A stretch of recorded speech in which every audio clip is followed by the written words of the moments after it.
Vamos iniciar o bloco 2, falando ainda sobre as questões de segurança e medicina do trabalho. Conversamos inicialmente sobre os adicionais de insalubridade e periculosidade. Lembrar para você não confundir ambiente insalubre com perigoso. Ambiente insalubre é aquele que traz prejuízo à sua saúde. Ambiente perigoso é aquele que pode ceifar a sua vida de uma hora para outra. Normalmente um ambiente perigoso ele está envolvido com um ambiente com inflamáveis, explosivos ou rede de energia elétrica.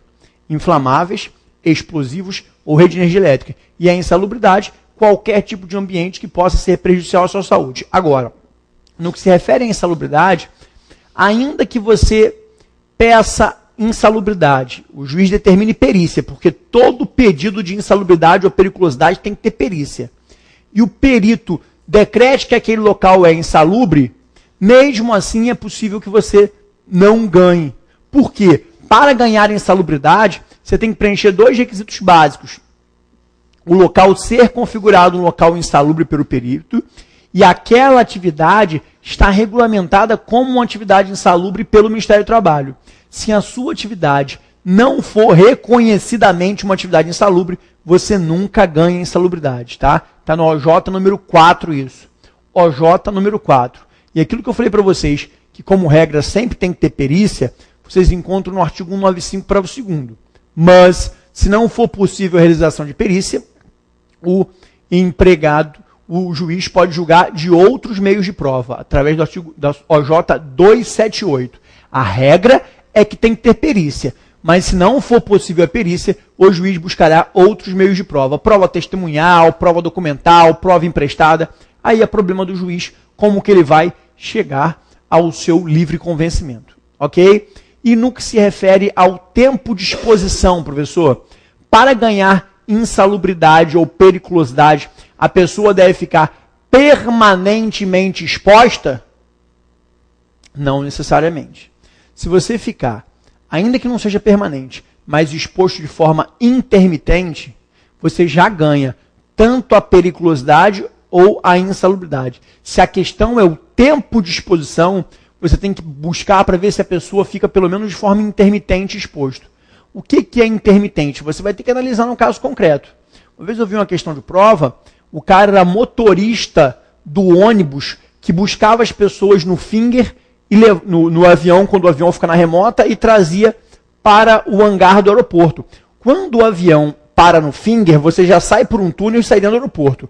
Quando a empresa não quer pagar o finger porque é mais caro, ela estaciona na remota. Aí vai um ônibus buscar a gente no avião. Aquele motorista, ele ficava toda hora em contato com aeronaves abastecendo. Ele não ficava permanentemente exposto, mas a exposição dele era intermitente. Razão pela qual você teria que dar direito a ele ao adicional de periculosidade. Está na súmula 364. E se fosse a insalubridade, está na súmula 47.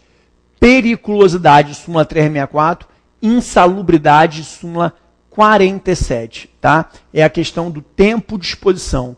Não há necessidade de ficar exposto permanentemente. Se você ficar simplesmente de forma intermitente, já ganha. Professor, e eu posso pagar a periculosidade de forma proporcional ao tempo de exposição? Não. Isso antigamente estava na própria súmula 364, no item 2. Isso não é mais possível. Ou você paga a periculosidade ou você não paga a periculosidade. Agora, pagar a periculosidade de forma proporcional não é possível. Tá? O item 2 da súmula 364, que autorizava isso, não autoriza mais. Tá? Porque ele não existe mais, esse item 2 da súmula 364. E, professor, se eu pedir insalubridade por conta de um agente e a perícia descobrir que aquele ambiente realmente é insalubre, mas por conta de outro agente, mesmo assim o processo segue? Segue. Está na súmula 293. O apontamento errôneo do agente causador da insalubridade, ele não desconfigura a petição inicial. Porque existe pedido de insalubridade, a causa de pedido não me importa. É para isso que foi realizada a perícia. Ok, galera? Insalubridade, periculosidade é tema importante demais. Você não pode bobear em insalubridade e periculosidade. Tá? Professor, apesar do senhor ter falado para mim que a insalubridade deve ser paga sob salário mínimo, Como é que fica a súmula vinculante 4? Porque a súmula vinculante 4 fala que nenhuma gratificação pode ser paga sobre salário mínimo, mas a insalubridade é uma exceção. O TST até determinou pagar insalubridade também sobre salário base, só que o ministro Gilmar Mendes suspendeu a súmula a súmula 228, que determinava isso. Tá? A antiga súmula 228 fala que a insalubridade é paga sobre salário mínimo. Shurek não falou com vocês ainda, né, gente? Um abraço nele, Shurek.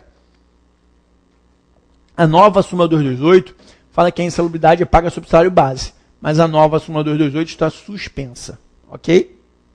Vamos para o nosso próximo inciso, depois do 23, vamos para o 24. Todos têm direito à aposentadoria, tá? Professor, como fica a aposentadoria no contrato de trabalho? A aposentadoria é uma questão previdenciária. Você, ao trabalhar, você necessariamente é um segurado obrigatório da Previdência. Você recolhe Previdência obrigatoriamente, não é uma opção, não é uma faculdade. Você é um segurado. Quando você preenche os requisitos para a aposentadoria, que é tempo de contribuição e idade mínima, você pode dar entrada no INSS na sua carta de concessão do benefício. Quando o INSS reconhece você como aposentado, quer dizer que o seu contrato de trabalho é extinto? Não. A aposentadoria espontânea não extingue o contrato de trabalho, ele continua normalmente. A aposentadoria por invalidez suspende, mas a aposentadoria espontânea não extingue nem suspende. Ah, um empregado meu se aposentou, eu devo mandar ele embora? Não necessariamente. Se você quiser mandar ele embora, o problema é seu. Mande e pague a multa de 40% sobre todos os depósitos realizados. Lembrando que ao se aposentar, ele pode sacar a conta do FGTS dele. E aí, quando você pagar a multa, vai ser só sobre o valor baixinho? Vai ser sobre o valor total dos depósitos, independente se ele sacou ou se ele não sacou.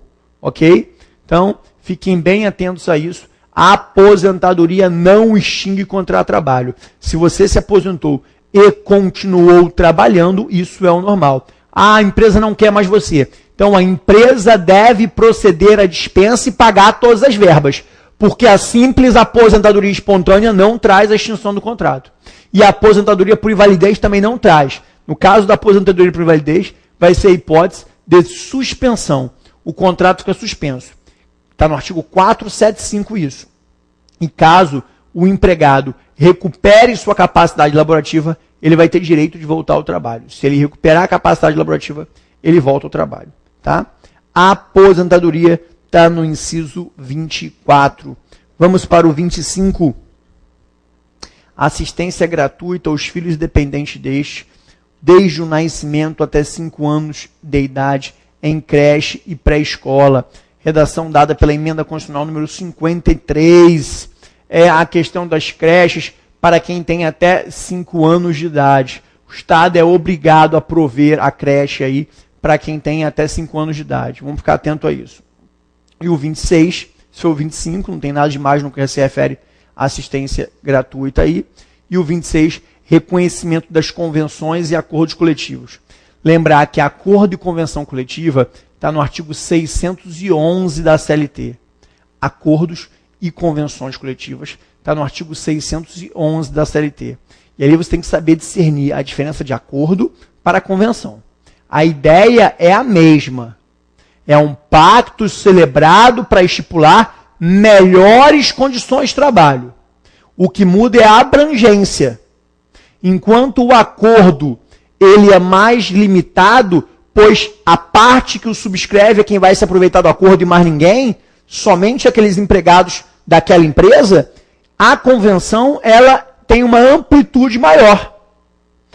Com relação aos poderes, não existe nenhuma diferença. Tudo que pode ser feito em convenção pode ser feito em acordo. Ah, professor, tem alguma coisa especificamente que eu só posso fazer por convenção? Não. Sempre que a lei fala em negociação coletiva, vale tanto para acordo quanto para convenção. A diferença é que na convenção coletiva, aplicar-se a todos os membros da categoria profissional. E no acordo, será aplicado exclusivamente aos empregados da empresa que subscreveu o acordo.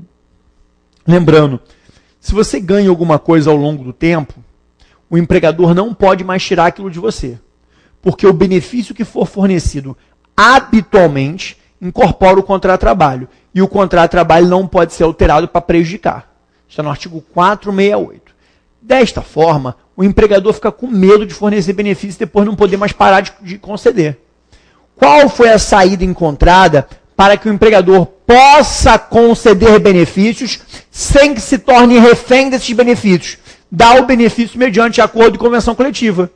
Pois, como acordos e convenções coletivas têm prazo determinado para vigorar, está no artigo 614, prazo máximo de 2 anos, os benefícios ali fornecidos não possuem o condão de incorporar o contrato de trabalho.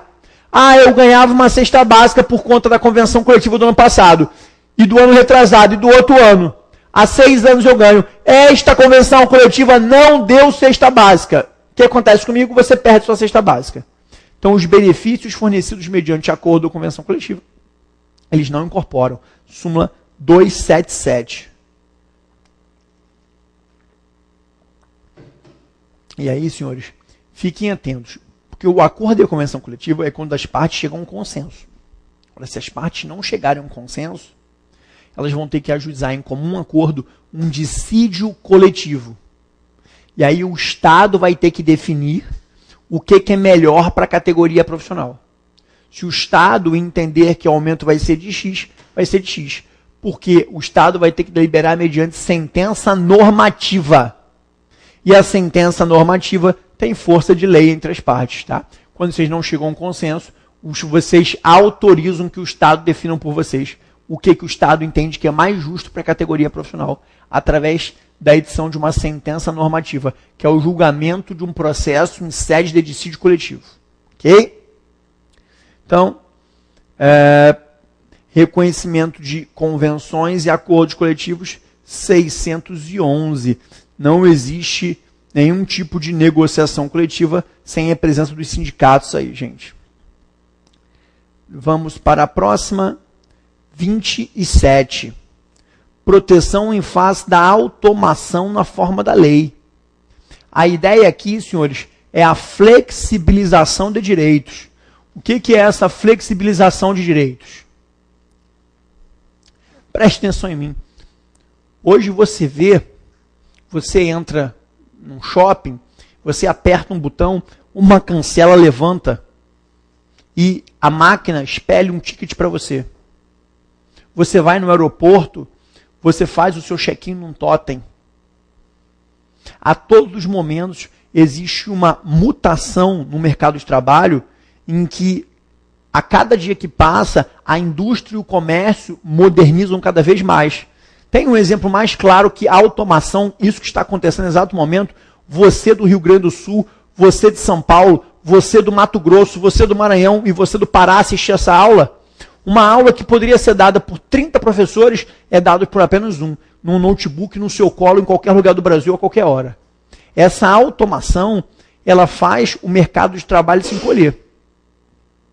E qual é a proteção que nós temos para essa automação? Não existe um dispositivo legal específico que proíba a modernidade, até porque nós não temos como frear a modernidade. Seria impossível imaginar dessa forma. Mas nós temos a flexibilização de direitos. A CLT, ela é rígida com o objetivo de proteger a classe trabalhadora contra a exploração. Todavia, a própria CLT, em determinados casos, ela autoriza a negociação buscando a proteção do mercado de trabalho e dos postos de emprego, como, por exemplo, no banco de horas, artigo 59, parágrafo 2º. Mas aí percebam que quando o legislador prevê a flexibilização de direitos, ele fala que esta deve vir acompanhada mediante negociação coletiva.